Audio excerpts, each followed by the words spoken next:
Week 1 of college basketball is in the books, and here on Draft Sickos, we had to talk about some of the names that stood out to us. That's right, we're talking about some of the biggest names, like the tippy top almost of names, and some sleepers that we wanted to go ahead and kind of educate the audience on if they were unfamiliar. With that being said, though, Jim, how we doing? Fantastic. Another great slate of prospects to talk about, and the start of the season has just been absolutely phenomenal. Sure has. All right, let's rock.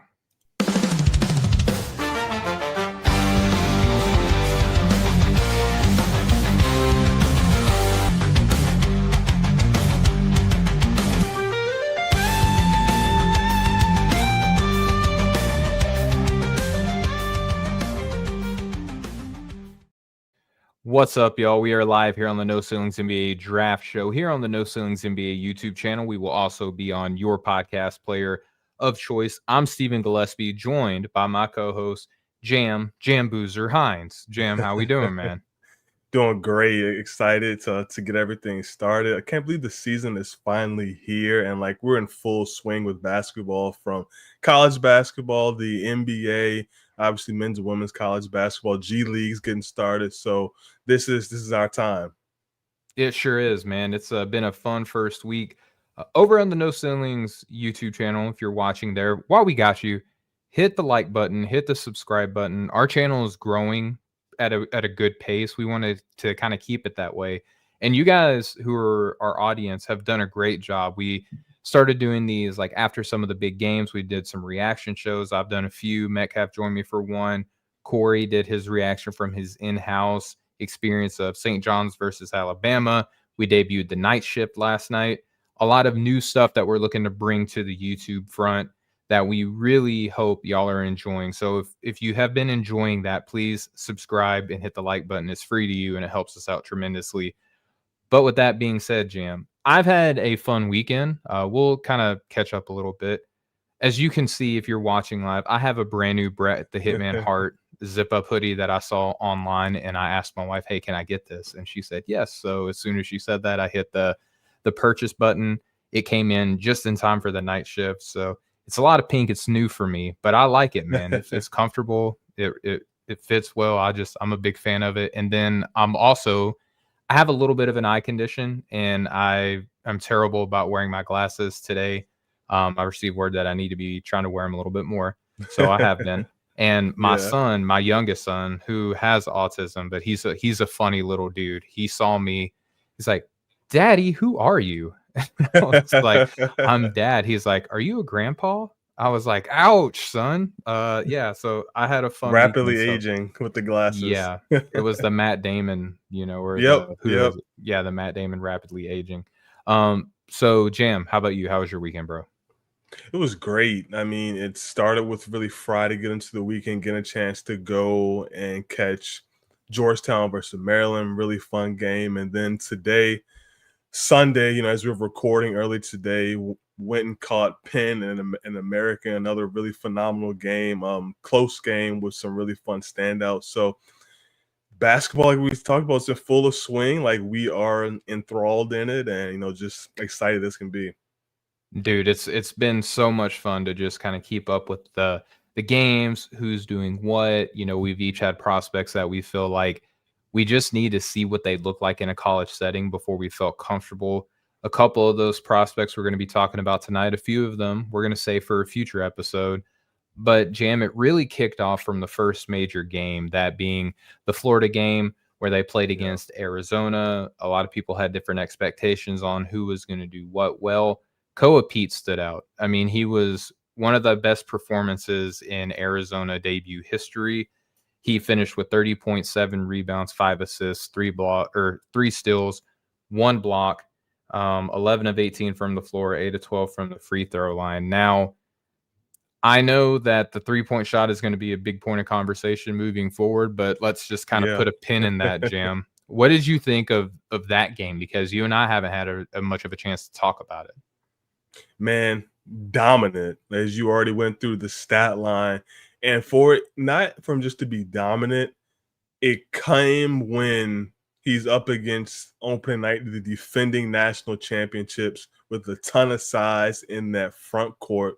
And then also coming into the season where we really just hearing, for the most part, Koa Peat wasn't in that top 5, top 8-ish conversation. Really wasn't in that. Maybe starting the summer he did, but it just seemed like as we got closer and closer to the start of the season, he would slip just a little bit. Maybe it was other guys rising. Maybe that's a kind of a part of the puzzle there. But I mean, my goodness, like he reminded everybody who he is, why he's a 5-star prospect, and what he can do. And what had me most excited about the game, and I'll continue to preach this about Koa Peat, it's not all just bully ball. I know that strength is a huge component of his game, and we want that to be a huge part of his game. Strength is incredibly important in the NBA, and that's going to suit him very well on the next level.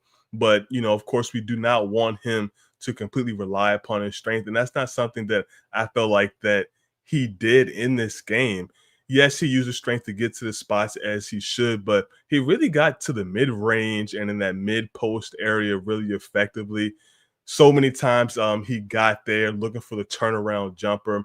He really gave all the bigs a little bit of something, from hand gliding from Chinelalu to Condon. Hal got a little bit as well. Like, he had caught a pick and roll in the middle of the floor, spun and beat Hall, drew the foul. He caught a lob dunk over Condon as well. Also, pick and roll, short roll attack, and the finish on hand gliding as well. Like, he used both hands at the rim. So it is not just all bully ball. There's some very encouraging touch. We'll see how often he can rely upon getting into the mid-range and going into that fadeaway. Hit a tough one over the extended arms, over hand gliding as well. So, like, that's what I want to see moving forward. But I was very, very excited to see that touch, the finesse game blended with the power game. I agree. I mean, some of the most fun plays that he had were a result of bully ball. And I said it at the beginning of the week after watching that performance and reacting to it live. I've said it on a couple of conversations that I've just had with people. In this case, jam, bullying works. So Yeah. why go away from it? Like, Yeah. if Koa Pete is playing bully ball and it's working, bullying is working right now. And I think that we get so hung up on, you need to shoot now, or by the end of the year, you need to show that you can shoot. But look at what Aaron Gordon is doing in the NBA. Later in his career, he's starting to add that 3-point shot. And then we look conversely at some of the players who were just talking about. Ian Jackson just last night here on the YouTube channel. Like, these are guys who all they can do is shoot, and you're worried about all these other aspects of the game. I know it's like one of the most kind of overly discussed archetypes in prospect evaluation, but if they can only shoot at archetype, I understand why teams go with that so much, because if I can just add one aspect to this player's game and the rest of these tools are at my disposal, I would rather do that than a guy who all they can do is shoot. And I got to worry about them doing the things that Koa Pete was doing, like grabbing rebounds, making live Yeah. action passes, being an impactful defender, and making his presence felt in multiple areas of the game. And even if it's year 5, 6, 7, and until they're a reliable 3-point shooter, there's still ways that they can impact the game. And that's what we saw from Mhm. Koa, where he's throwing these one-handed lob dunk finishes over Alex Condon, made him look like he was a mid-major prospect. And it's like, you're dunking over people who you're not supposed to be dunking over in your very first real college basketball game, sir. Easily too. Yeah.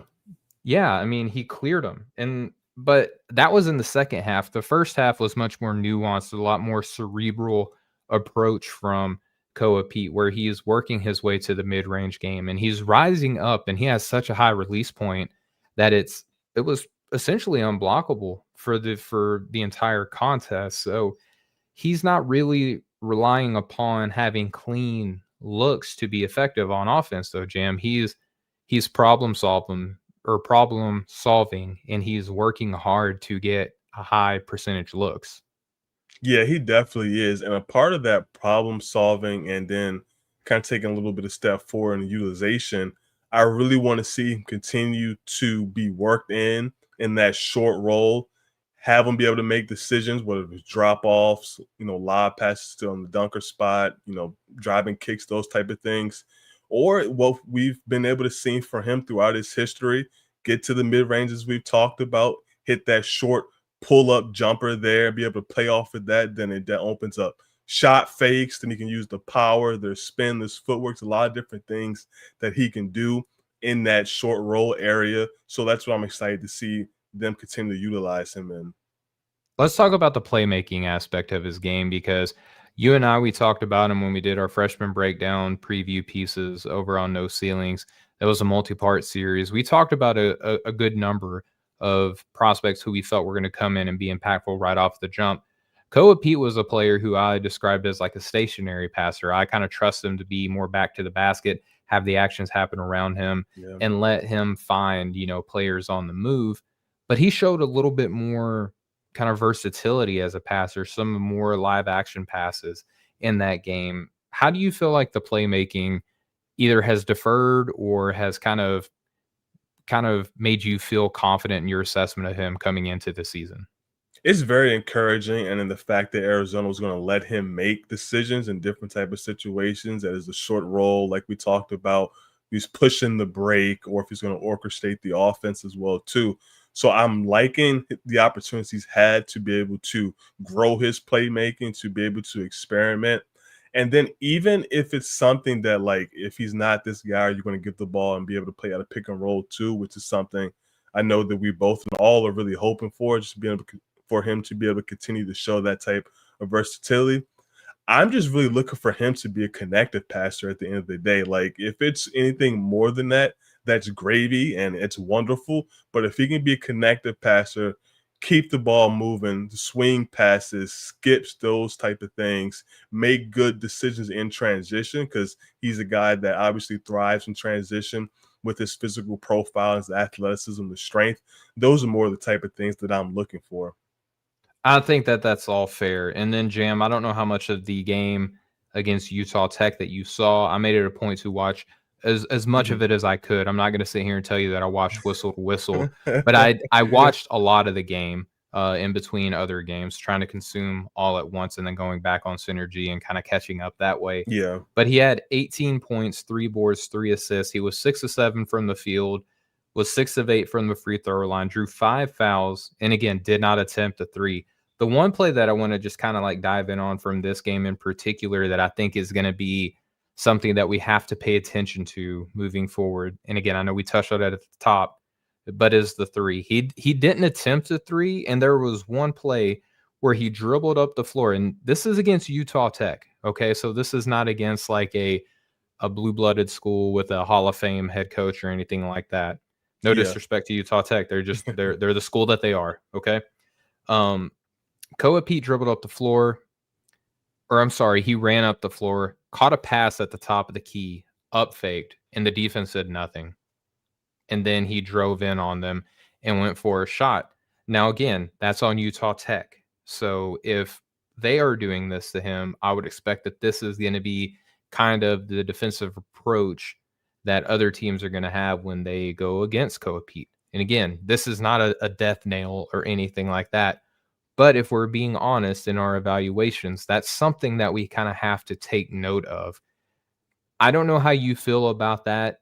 It like if I don't know how much of a if you had like a pie of like how much things matter whenever you're evaluating Koa Pete. I don't know how big of a slice of the pie that this is going to give him, but again, it was just something that I think that we have to note.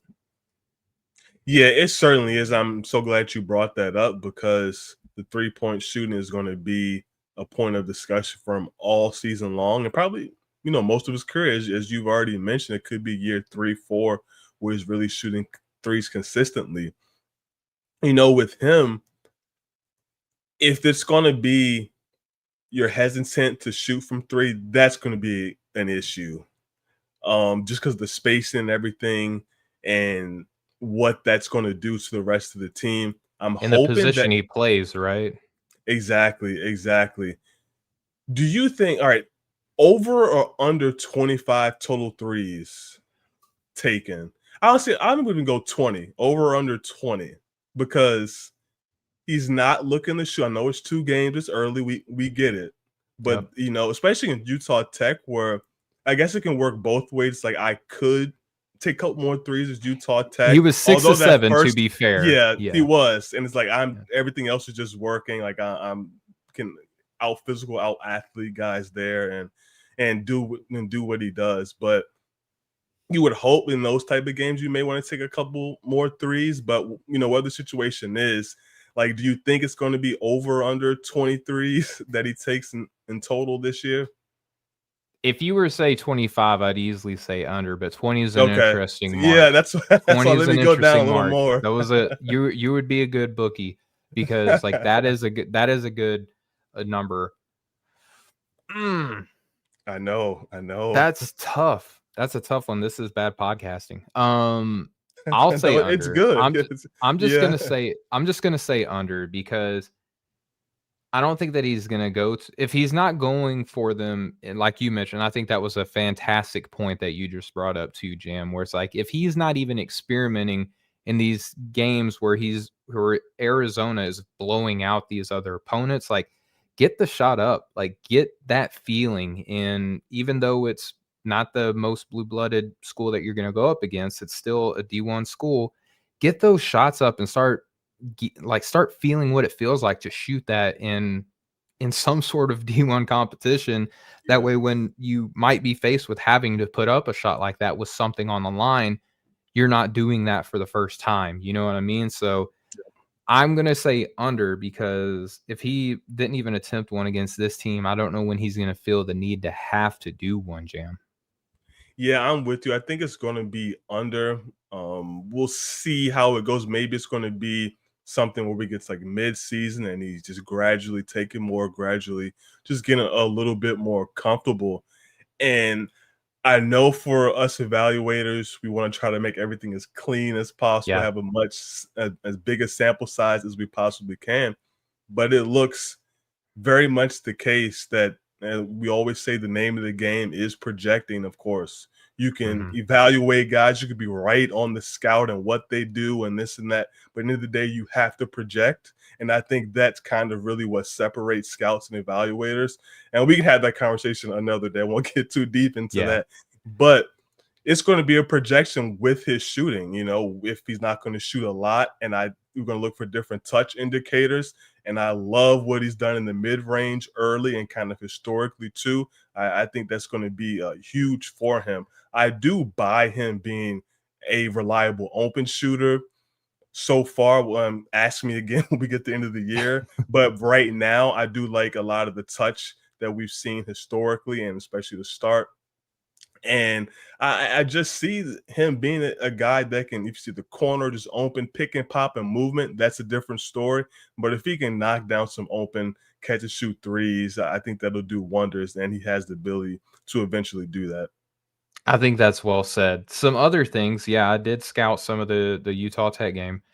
Some of the things that stood out to me defensively is that he didn't feel as locked on. And again, this might be him playing down a level of Mhm. competition, but you remember the high school film, Jam. He wasn't always consistent on that end of the floor either. He looked great whenever he was going up against Arizona, or excuse me, Florida. And there was Yeah, he like did. some sort of pride on the line in that game. But in this game, there was a few times where he got blown by defensively. He struggled to get skinny around screens. And I think that's because he's just as big as he is, like there are some people who talk about OG Anunoby, and if you had to pick like one thing defensively that he struggles with a little bit, it's slipping around screens because he is just so massive. You can only do so much. I saw a little bit of that with Koa Peat in this game, but that was like really the lack of shooting. You can't even say he can't shoot because he didn't shoot, Yeah. but the fact that he had a couple people get past him a little too easily on the screens, he didn't really commit to fight over those. That was really the only negative. But again, we're talking about the rebounding in that game for him. He had some putbacks in that game, so he is trying in multiple aspects of the game. He just might take a play or two off defensively, and a lot of young kids do, man. When they're playing the game, they kind of have to get that coached into them. Yeah, of course, and that's just honestly a natural part of the game that happens no matter what level you're on, and you have to just push forward and kind of just stay locked in at all times. And you brought up his defense against Florida and just how locked in he was with that and engaged, especially with the jumping competition levels. I really did like what he did in the post. There was a couple of times where he got stops in the post, especially on Condon, giving up Man, that size. rough night for Yeah, Condon. He looked great in the second game when he wasn't he lined up did. against Koa Peat. He had like a 20-point game. It was awesome. Yeah, and Koa's giving up 3 inches or so, but just as strong, if not stronger than Condon, honestly. And he got a couple stops on him, walled him up. It was one possession where he just got a contest and forced a miss on a jump hook. Another one, he just got a nasty on-ball block on him there too. So I do like what he does defensively against bigger players so far to start the season. And I'm just curious to see. I'm sure he's going to play a decent amount of 5 of when they can. I know they work with Krivas and they have a good high-low game that they were really going to. Yep. But just how much 5 he's going to play in the college and collegiate level. And when you kind of look at the NBA level, granted, he's probably, like I said, stronger than Condon, but just with the size, the true center size of Condon, I think it's very encouraging to see Pete have a good outing against him and match that physicality and get some stops. Yeah, because he's more likely going to be switched, obviously, in the NBA. So, depending on the team that he's lined up against, NBA teams are great at looking for advantages on matchups and cross screens and stuff like that. The Yep. fact that he matched up against a much bigger player a lot of the game and held his ground, like you said, Jam, that's encouraging. I mean, that's where the football bloodlines of his father kind of show themselves in that game. Anything else you want to fire off on Koa before we transition to the next guy? No, just excited to see him continue to progress, shoot the jumper a little bit more, and welcome to the collegiate stage. It's been so many freshmen that's like, all right, I see you, Darren Peterson, I see you, Cam Boozer, but we want to be talking AJ about that. DeBanso. We have to talk Exactly. about AJ We too. want to see you want to be right up in those conversations. So respect to him. Respect to him and respect to the next guy that we're going to be talking about too, Jam. Caleb Wilson out of North Carolina, the freshman forward, listed at 6'10", 215 pounds.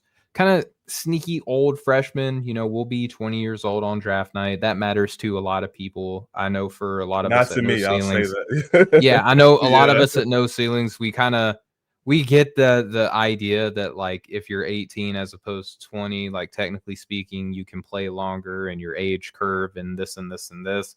We've seen it time and again though, man, where like the young guys, sometimes they'll hit the league and they just aren't ready. And sometimes like, hey, Cedric Coward's looking pretty good. A lot of people are like, my goodness, he might be the rookie of the year so far. So it kind of gets overblown in a lot of our opinion at No Ceilings, the age thing. But let's get back to Caleb here.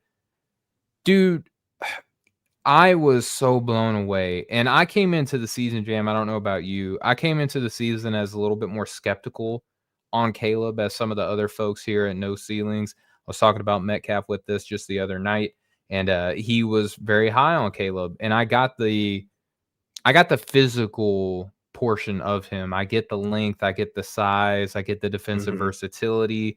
But if we look and see, we were talking about Nathan with this in the group chat the other day. What's translating immediately into the NBA is more feel than anything. And that's kind of like where I was questioning Caleb a little bit, is like how much feel was he bringing in the early portions of his college career. Going up against Kansas, Darren Peterson, potential number 1 pick in this year's draft, he dwarfed him, man. Caleb had 24 points, 7 boards, 4 assists, 4 steals, was 9 of 12 from the floor. He missed his only 3-point shot, and he was only 6 of 9 from the free throw line. But there was so much goodness within that game, Jim. What were your major kind of takeaways from watching him play against Kansas? Before I kind of get into the game, I just want to talk about post game real quick. Just that interview that he gave talking about his wallpaper and the way it changes to motivate him. Let's dive into that a little bit. Let's share with those who don't know, Jam. Yeah, and he's like, McDonald's All-American, I didn't get the ball, and Darren Peterson was on my team. And he says it with a straight stone face. He's incredibly serious. And for him, I believe every bit of it. That did not seem performative. Like, did not seem false. That Yeah. seemed like, yeah, this is who I am. I'm that type of person, and I'm ready to compete. And I'm going to take every bit of bulletin board material that I can to continue to fire me up. And I want to see that all season. It kind of reminded me of maybe dating ourselves a little bit, or maybe I'll speak for myself. Oh. But I remember when Chad Johnson and Ocho Cinco used to have the list of all Yep. the corners that he's going to burn in his locker room, and we're talking to the reporters about it. So it kind of reminded me a little bit about that, but that was a little bit more performative than what Caleb's was. But I say I just love all that about it. And when we're all looking for the intangible types of things with these prospects, with these kids, like these, that's the exact type of stuff that I want to see. And reading that and kind of listen to the video with a big smile on my face the whole time. Before I get into the game, like, what did you think or make of those comments that he had? Well, first, real quick, Jim, I want to shout out the chat. We're getting a lot of good stuff in here. Dirty Yeah. Dancer is a regular around here. We know what he's drinking when he walks into the No Ceilings bar. Antoine Willis Jr. come in and said, "Yo, what's up, boys? Hope y'all are good." Antoine, good to Appreciate see you. you, man. Love having y'all here, man. Love the No Ceilings universe. I love the Caleb Wilson stuff. It's funny because I love and hate social media for so many different reasons, Of but I course. do love the glimpses, the perceived glimpses, I should say, because it's social media. A lot of the stuff is engineered to do the stuff that it's actually doing to us, right? Yeah. Yep. But it's working because I love the stuff that I'm seeing from Caleb Wilson. I like his pregame stuff. I love the stuff where he's interacting with the fans. I love that he's getting on social media after the win and putting just in all caps with multiple explanation points, tar, and then just knowing that everyone's going to go behind him and yell heels behind him Yep. Yep. in that tweet and stuff like that. And you mentioned what I thought. Like, I love the fact that he meant what he said, and he said what he meant when he said that I was on a team with Darren Peterson and I didn't get the ball and I was pissed. Like he was like, I was just not happy. I was straight up not having a good time. Yeah. And he remembers these things, and he brought it into a game where, again, he's going up against a potential number 1 pick in this year's draft and pulling out the Lee Corso. Not so fast, my friends. He's Yep. reminding us all why. I was talking to Metcalf. I don't know if you caught this on the show, Jam. I asked him in our reaction video on Saturday nights, the night shift, where we let our hair down. It's like the McShay show. We want to have fun. Like, that's the number 1 objective. We're going to talk about players, teams, prospects, draft, vibes, all that other stuff.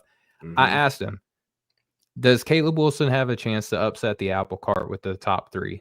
And he said, I'm not there, but I talked to some people in the NBA who said there's a real shot that he could. Jam, how do you feel about that thought process? Yeah, I'm agree with Matt Cap. I'm not quite there, but I could see it getting there. I think really for me, I know it's early, obviously, and we had the right to change our mind, and we should be changing our Yeah. mind with things as we get new information. That's the way it works. But I think he's a top 5 lock for me, and I can see him sliding in that top 3, especially if the shooting continues to hold. And then obviously you don't want to put too much stock in workouts, but you see when you go to the combine and behind the scenes and shooting the cover off the ball, and what he does defensively with the length, the athleticism, the play finishing, and this personality that we are really starting to see. And I'm sure NBA teams and decision makers will get a chance to see behind closed doors when they interview him and things like that. So yeah, I absolutely can see him getting into that top 3. I won't go there right now. It's going to be very tough to unseat that 3 of Darren Peterson, Cam Boozer, and AJ DeBansa. Those are 3 real heavy hitters, but Caleb is not too far behind.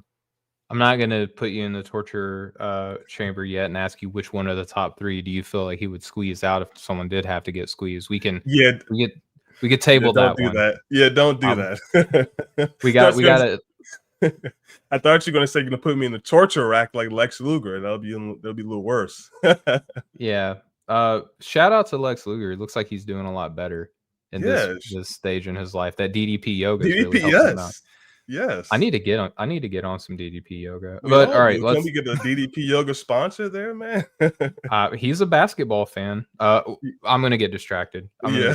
But DDP does love some basketball. Let's get back to Caleb though. Hmm. I ran through the stats. You talked about the post game stuff being the stuff of legends, the exact things that you want to see from a guy who looks like he might be some sort of Kawhi Leonard variant in this game. And he showed why he is like Kawhi Light in this game. The Tar Heels' very first bucket jam came off of a missed shot. I even forget who missed it. I'm just so thankful that they did, Oh because yes, Caleb we comes all in, are. just two hands, just slams it down. Levitating. Yeah. Yeah, it made it look so easy, man. And that was immediately followed by this dump off that he gets. That might have been one of the many like Vasar, Caleb, high-low actions where they just kind of alternated throughout the entire game. But he got a pass, turn around from a standstill, just one hand yam, just a standstill dunk. He was awesome on the glass. There was a lot of run jump stuff, Jam. But do you want to know, and I'm sure you do, but do you want to know the things that stood out to me the most in this game from Caleb? What was it? It was the fact that he was not too cool to do the role player stuff, On the floor, everything. Yes. the saying "ball don't lie," and usually people talk about it after like a foul and free throws and stuff like that. Rasheed Wallace, famous saying "ball don't lie." I'm not saying he invented it, but he made it famous, at least in my opinion. Hmm. Ball also doesn't lie for the person who's like working the hardest on the floor. If you work the hardest, the ball is going to find you. And we Yes. saw that time and time again with Caleb on the night. And not only just diving on the floor, but when he went for a rebound, he cleared people out from around him, even yanking the ball out of Floria Banunga's hands on one occasion. I just loved that stuff. That was the stuff that spoke to me more than just like the run jump athletic things. No doubt. And that just, really raises both the floor and ceiling with him. Just the flash of shot making that he's shown, getting into the mid range, face up. When you talk about the different ways that he can and did score in this game and how efficient that he has been, it's just been really incredible. He's someone that it can be a lob threat. Like he's on the glass creating second chance opportunities. He runs the floor like a gazelle. And then when he has those opportunities to attack, to play one on one, we are seeing those flashes of shot making, of self creation, because that's what's really going to take him and his ceiling, to the next level. The ceiling is the roof since he's with UNC. So he, that's what I want to continuously see. And I love seeing that shot making confidence and his ability to attack and want to attack. And then just shout out to Dirty Dancer. I know you talked about Kawhi Light, and the Dirty Dancer talks about him being like a minimum of a variant of like Tari Easton on the low end. I can certainly see that. I do like the offensive package more than Tari, but like you said, at the very minimum, someone who's going to be a monster defender. Tari is, the shooting is, I like Caleb shooting the touch better, but I can certainly see him if it's kind of like bare minimum, if things doesn't quite work out, like low outcome, you could see something like a souped up Tari, which is kind of crazy because Tari is an incredible athlete with incredible tools. Yeah, and I loved me some Tari Eason. I believe I had him ninth in his class whenever he came out. Big Tari Eason fan. Okay, so you touched on a number of things that I want to kind of like just stop, and we're going to marinate in it for a little bit. The drive where he was on the left corner, jab steps to his left. The defense is like, oh no, we got to get out in front of him. Then he rips through to the right, goes up with a little one-handed, right-handed floater that finds its way in. I was like, my goodness, I was not ready to see that type Yeah. of thing in the first game against this level of competition, Jam. And then you talked about he worked his way in for these jump shots. They weren't just jump shots. These were like star Yes. level of difficulty. Like I'm laid back in a recliner, hovering in the air, waiting until the exact last second that I can to get the shot off over a contested defender's hand and just float like a feather down to the bottom of the net, Jam. Those were the types of things that just like really stood out to me, is that he's making hard things look easy while also doing the hard role player things too. Yeah, you absolutely have to love that. I know us evaluators love that. NBA teams are loving that. And I don't see it really stopping. Like, I don't see there as a point where his motor just kind of turns off or anything like that. I think this is him. We're going to see him do this all year, game after game after game. Even if the shot's not falling, if he's not as efficient, I expect him to be on the glass on both ends, to be that defensive playmaker, show that versatility, and do whatever he can to win and help will wins for UNC. For sure. And again, the chat rolling in. Appreciate everybody rolling in. Again, like and subscribe while you're here, please. Free to you, helps us out tremendously. And I see Norn Rad in the chat, the Silver Surfer himself, saying Washington and Baylor underway. We're gonna have to catch that one on Synergy, brother, because we still got a few more prospects that we're gonna dive into.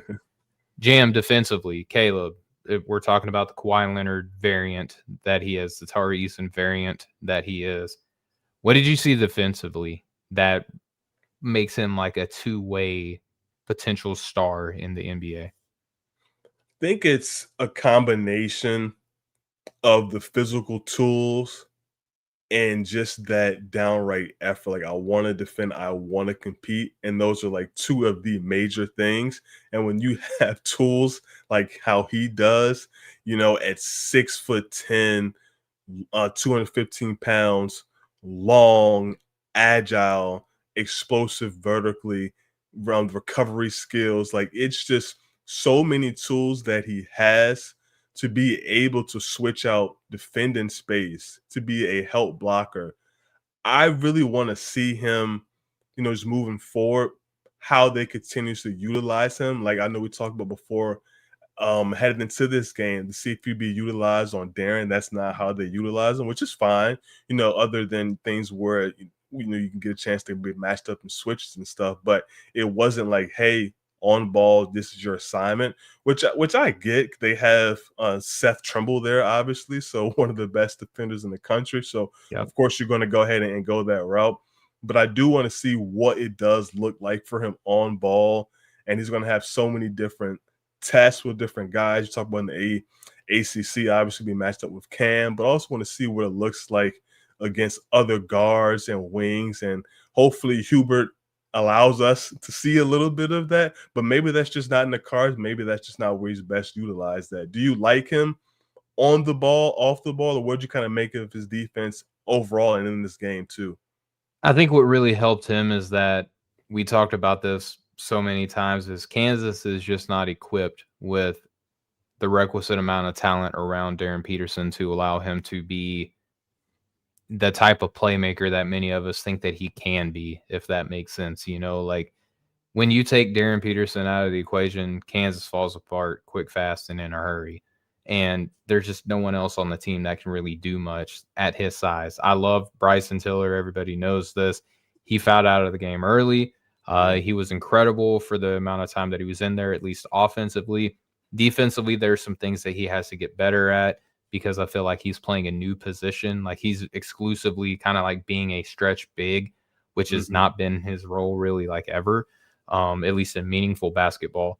So I think that Caleb did have, I love that you brought this up, Jam, because I think that Caleb did get to enjoy kind of being like a big free safety out there defensively and make plays away from his man and on the ball. And it's going to, when the conference schedule picks up, just like you mentioned, he's going to be probably tested a little bit more, at least in some key matchups. So those would be some reasons to continue to follow the progress of Caleb Wilson. But I had a lot of fun watching him on defense, man. Like, there's some real two-way star stuff on that end of the floor.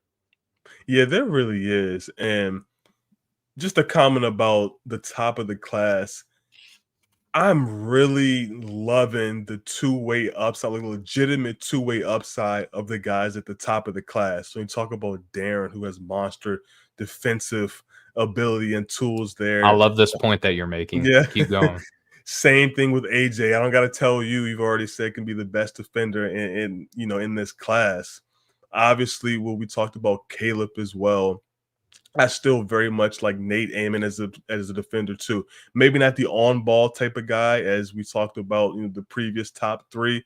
More so help and those type of things being a disruptor.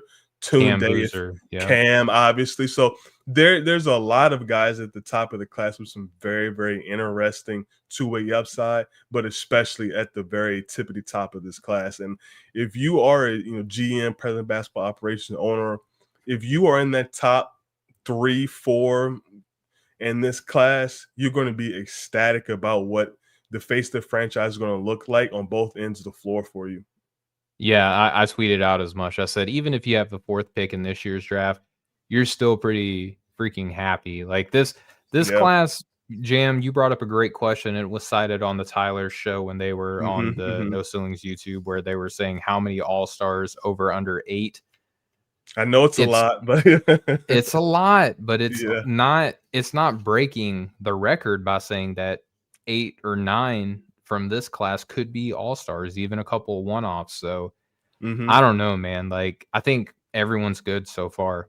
Like, like Yeah. there's not been very many prospects that have just been flat out bad. But Jam, we'll close the books here, at least for today, on Caleb Wilson. We'll hit this break, and on the other side of things, we'll be talking about a Duke Blue Devil. You'll have to stay tuned to figure out who that is right after this break.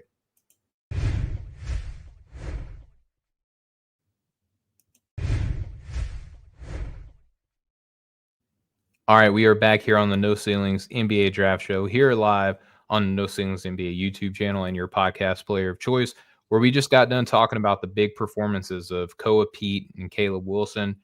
Jam, we are back to talk about a guy that you brought to the table, and just we hit him with the podcaster's curse because he had said put him on the agenda and then a little bit of a stinker.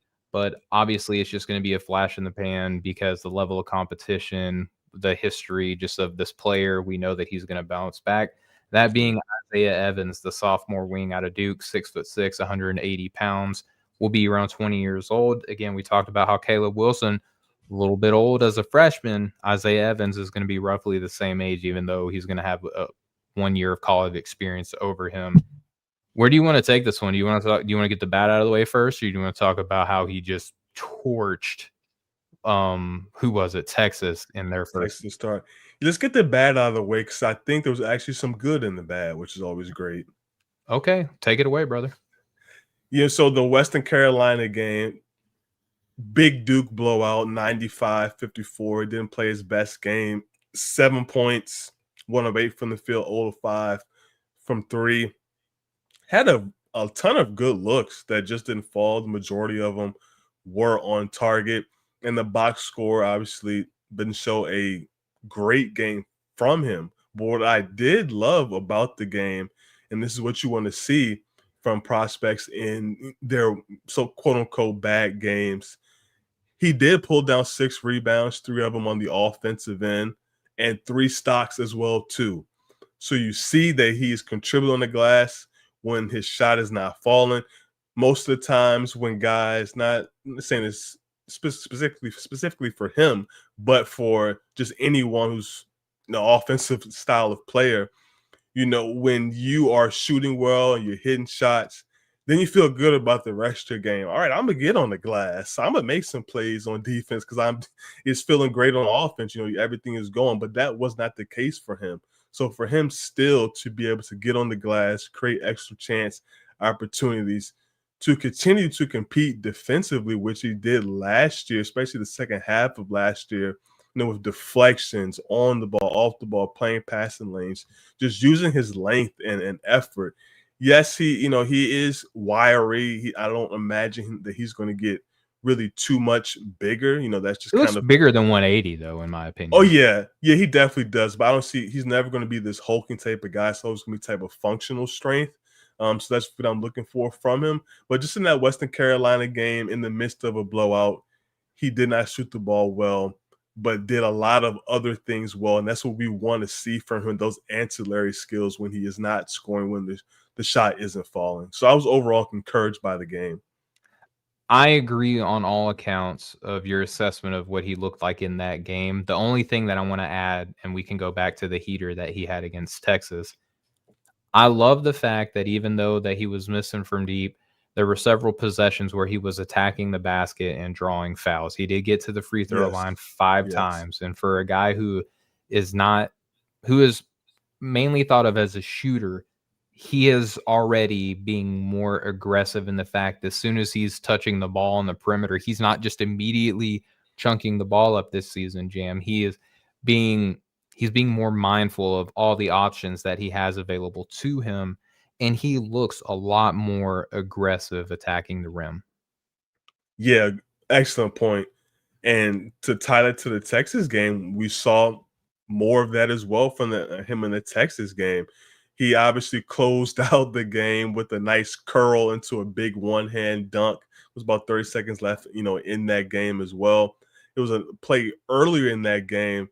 He gets a handoff, sizes up the defender. It was Marks, I believe.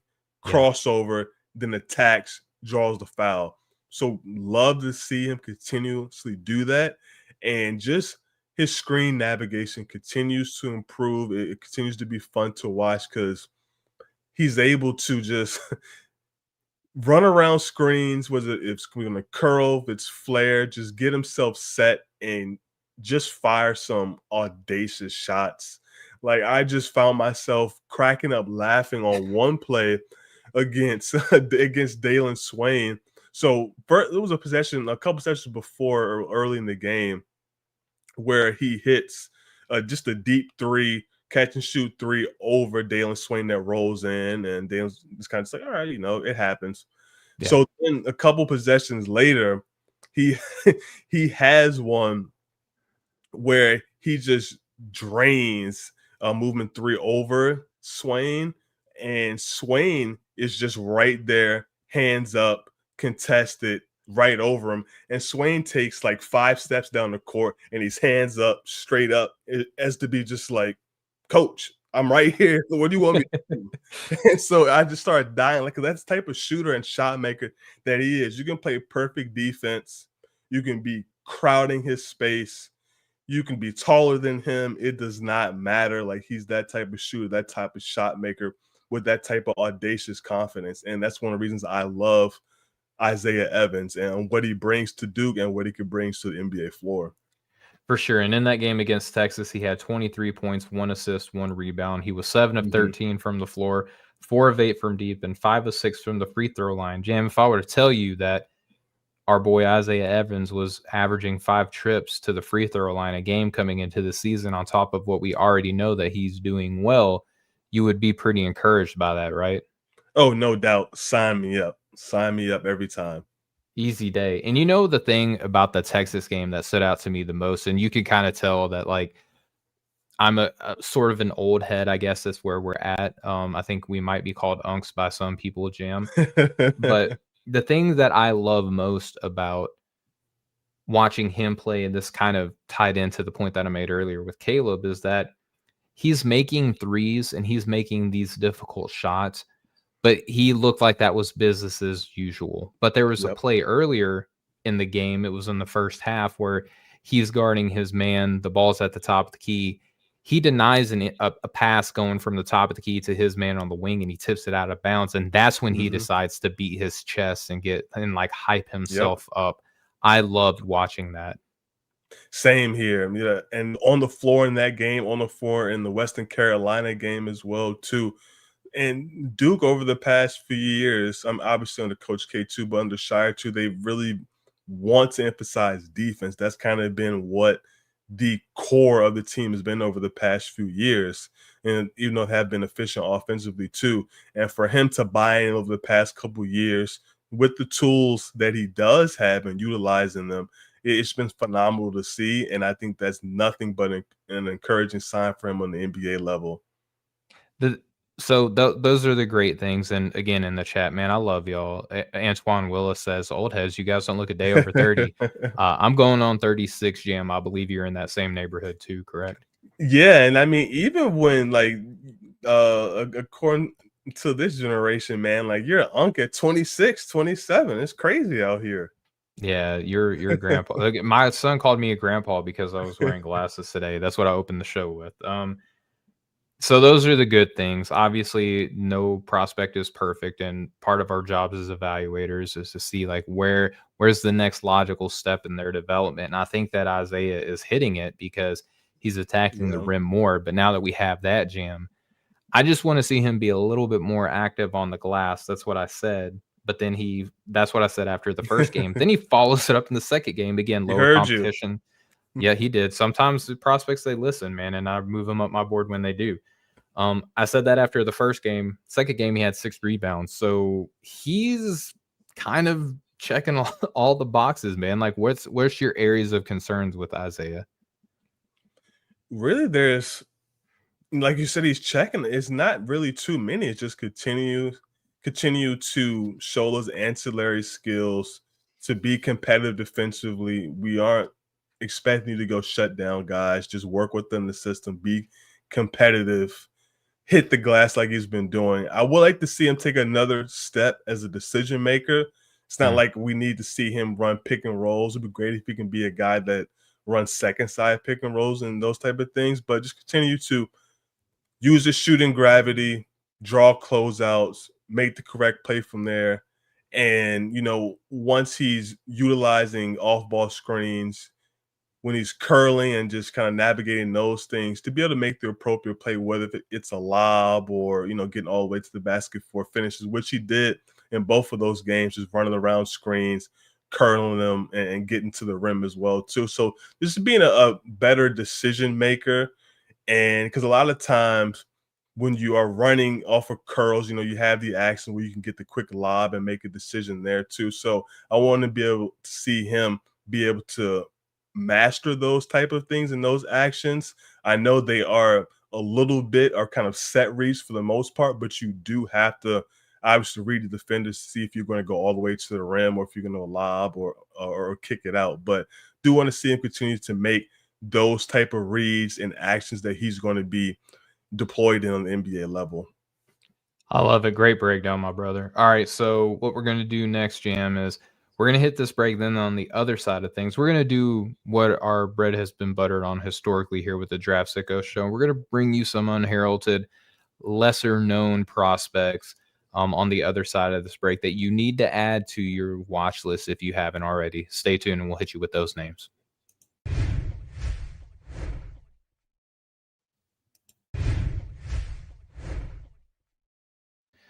All right, we are back here on the No Ceilings NBA Draft Show here on the No Ceilings NBA YouTube channel and your podcast player of choice.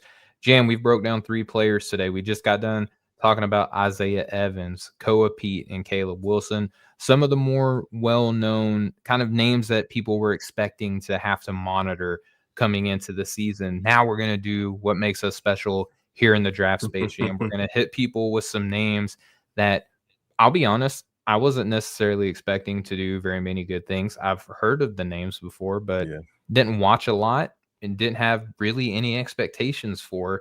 We'll start with the guy that I wanted to bring to the table. And Norman Rad in the chat said sicko part. Yeah, in my notes, I have this called the sicko section. So the sicko section is in full swing. Jam, Isaiah Johnson, the freshman guard from Colorado, 6'1", 170 pounds. I could not find a definitive birth year, so I imagine that he's somewhere probably between the 18 and 20 years of age part. That's just the way it goes with freshmen now. I wasn't super familiar with his game, but I caught the film against Montana State. And I know that it's just Montana State, but my goodness, like you can watch a player no matter who they're playing against sometimes, and you recognize that there is something special with them. Over the past 2 games for Colorado, he's averaged almost 21 points per game, 2 assists, 1 steal with shooting splits, Jam, of, listen to this, 59, 56, 89.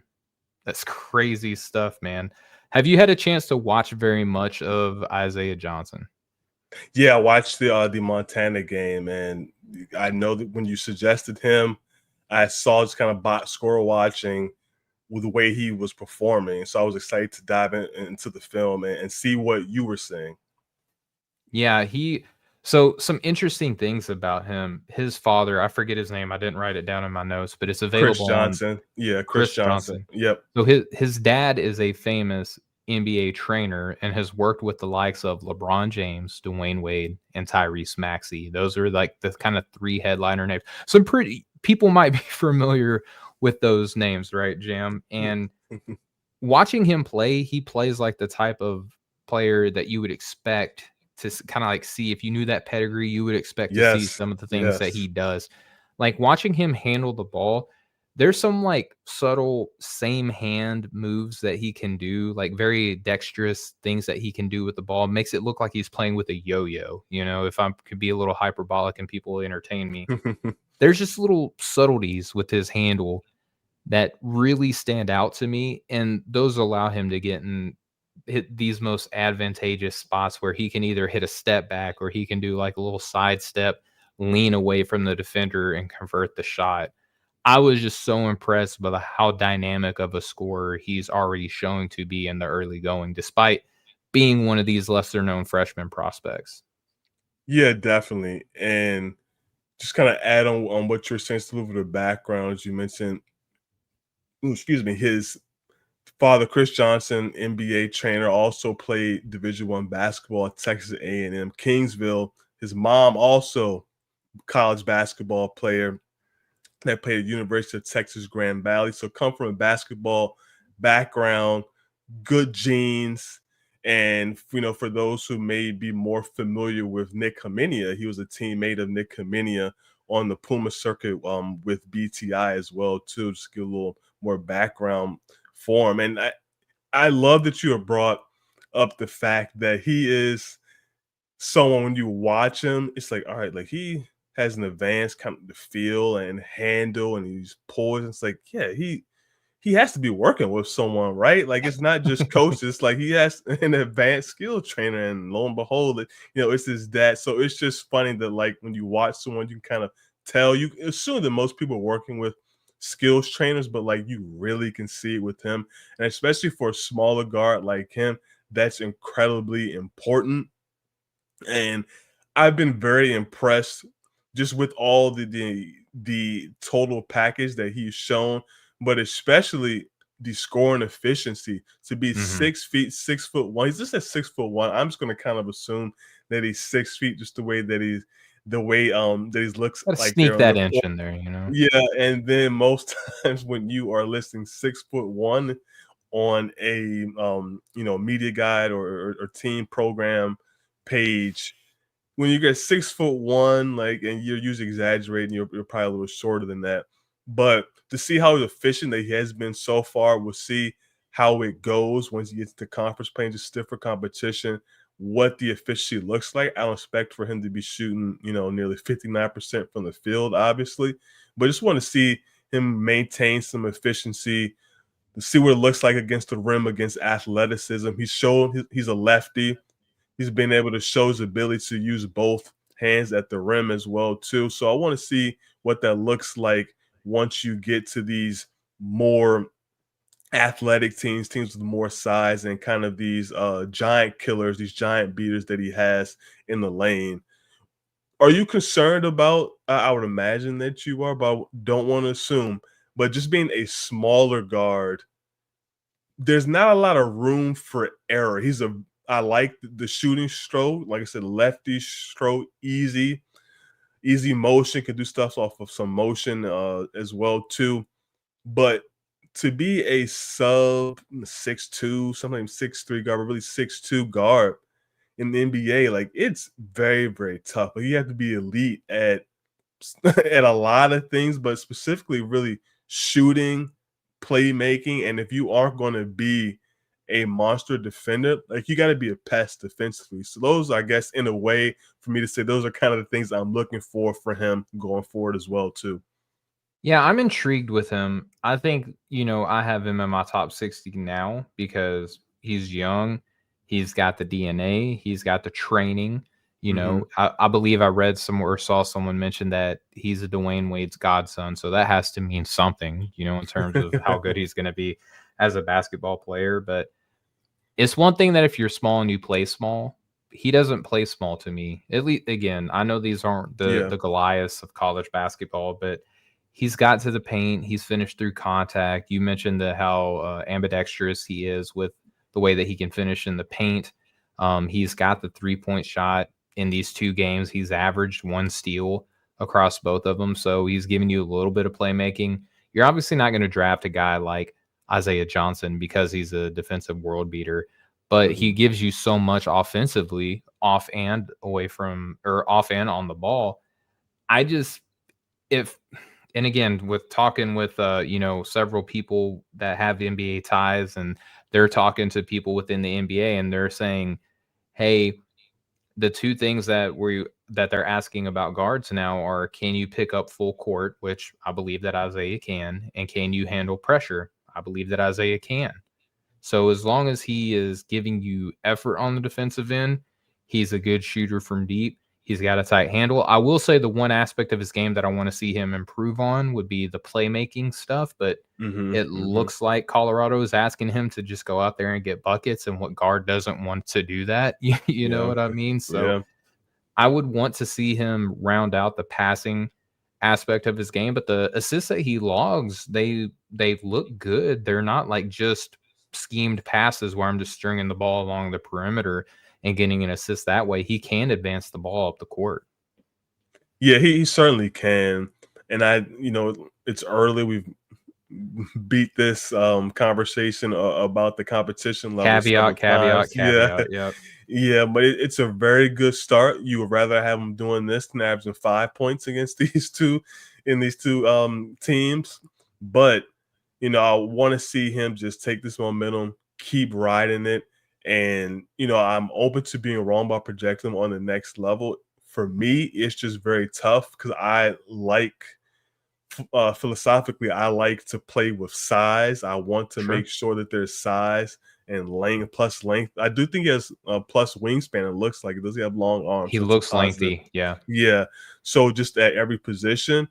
And if you don't kind of have that, it's like, what are you doing to make up for it, like skill wise and everything? So that's really what I want to see from him. And the confidence that he plays with as a freshman and to be that size, like it's really, really fun to watch.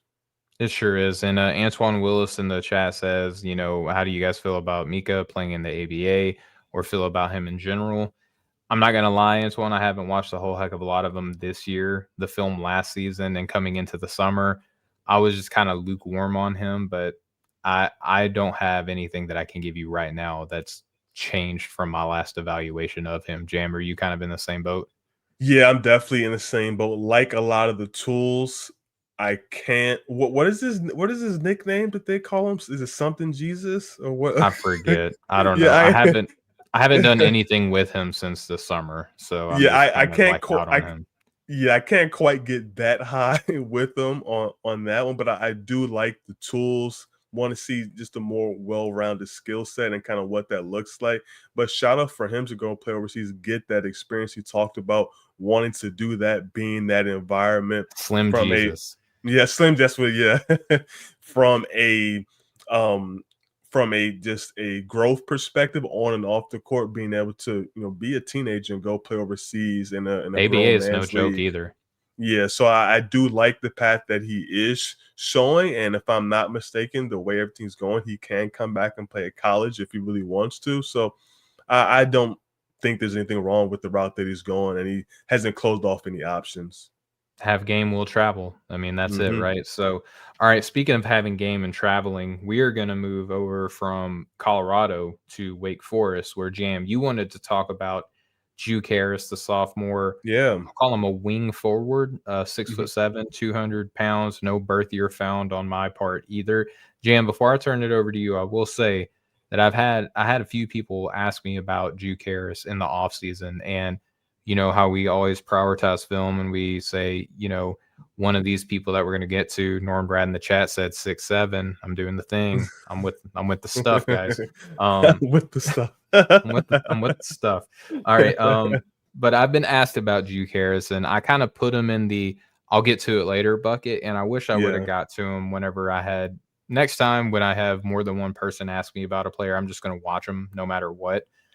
Because right now, Juke Harris in his 2 games, Jam, 23.5 points, 8 boards, 1 assist, 1.5 steals, 1 block per game with shooting splits of 6, 7, 44 and 65%. Yeah. Jam, you wanted to bring him up. I'm gonna give you the runway, brother.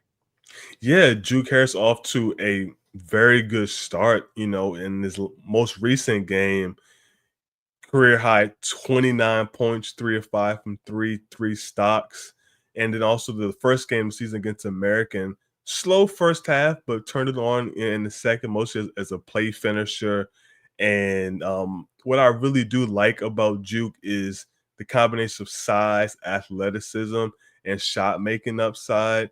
And once again, as you said, 6'7", long arms, rangy in both games. He had a nice drop down block at the rim. He's not going to be a rim protector or anything like that, but I did like his willingness to drop down, to rotate, to know when to rotate and stick his nose in there and make a play. So I do like some of the defensive playmaking chops that he's shown with his length, quick hands, and activity. The shooting is what's going to be, surprise, surprise, the swing skill and kind of the deciding factor for him. But right now, he continues, the first couple games of the season to shoot the ball well, to shoot it confidently, has some movement stuff. He's hit over contests as well, too. One thing that I've noticed, at least in these first couple games, I haven't seen a ton of like self-creation where I'm just like, wow, or this is going to be like it's an isolation score, or this is like a pick and roll type of maestro, or a guy that can really operate out of pick and roll. So that's something I really want to see moving forward. It looks to be more like a play finisher and a slasher that you can kind of hopefully morph into being playing that 3-and-D role. Is that something that you saw from him, or do you see a little bit more than I'm seeing? I see the 3-and-D stuff in particular. You know, the 3-point Yeah. shot looked good. The stroke looks clean, repeatable, travels well. I Hmm. think that, you know, he's a threes and dunks type of a prospect, very athletic. Like Wake somehow always has at least one prospect like this that you kind of have to pay attention to. Over the past several, at least since I've been evaluating talent, they seemingly almost always have at least one player that you kind of have to pay attention to because they do a lot of interesting things at a high level. Juke feels that same way. You know, he's hitting corner threes, he's hitting shots off Hmm. movement, he's getting putbacks, he's attacking the glass. And then conversely, on the defensive end, he's not the most fundamental defender. I'm just going to Yeah. lead with that. But he has terrific instincts and tools to where he can just force events. And in terms of defensive playmaking, I don't know where he's going to finish in terms of like the scale between Alex Fudge and Tari Eason, because both Yeah. of those dudes would gamble and they're both very athletic, both different types of athletes, but both very athletic. He just knows how to make plays on the ball away from his man. I want to see him kind of solidify more of an on-ball presence defensively, and then also not be. I imagine that he's once he starts getting into more consistent conference play, that some of the more I would say acclaimed coaches in college basketball are going to be able to take advantage of him being out of position as much as he is. But it's good to have a greyhound like this that you can kind of turn loose and then like kind of teach it how to, you know, be proper and stuff like that. Yeah. I had a lot of fun watching him, and he's just kind of forcing himself upon this draft class as like a, hey, you're gonna have to consider me now with the rest of the names that you were expecting to have to pay attention to coming into the year. Yeah, and he's going to have the runway at Wake Forest. I do like some of the pieces there at Wake Forest. guys like Miles Colvin transferred. Talk about athlete, my God, Yep. like he's one of the best athletes in the country, and had like a monster oop slam. I think it was either American or Morris State game. I don't remember which one. It may have been the American game that they played, but yeah, I just really am curious to see how things play out for him and what that ultimate role is going to be like, if he's going to continue to play on ball as kind of a score. They look to do a little more 3-and-D stuff with him, but it looks like they're going to just let him rock as a scorer, which I'm loving as well. And, in the two games we said against American and Morehead State, it's 23.5 points per game, 8 rebounds, 1 assist, shooting 44% from three. That's 4 of 9. And then he's gone to the line 17 times in 2 games. Yeah. So we'll see if that pace keeps up. But I do like the aggressiveness, him getting downhill, getting out in transition. He had a big 2-hand dunk running the floor in transition. And I know you talked about his athleticism. I'm gonna give him a little bit of a hard time here. Let's I'm do it. sorry, Juke. Got to be real. I'm sorry, Juke and the Harris family and supporters. And I know he's a phenomenal athlete.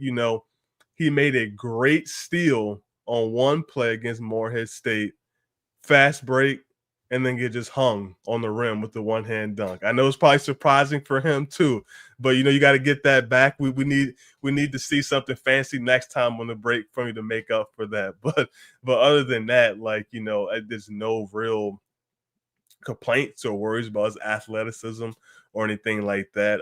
There are a lot of fun tools to work with. Maybe I just wish he was maybe tier above athlete. Like I think he's maybe, I wouldn't call him an elite athlete. He's a good plus athlete, I would say, but he's not an Sure. elite athlete.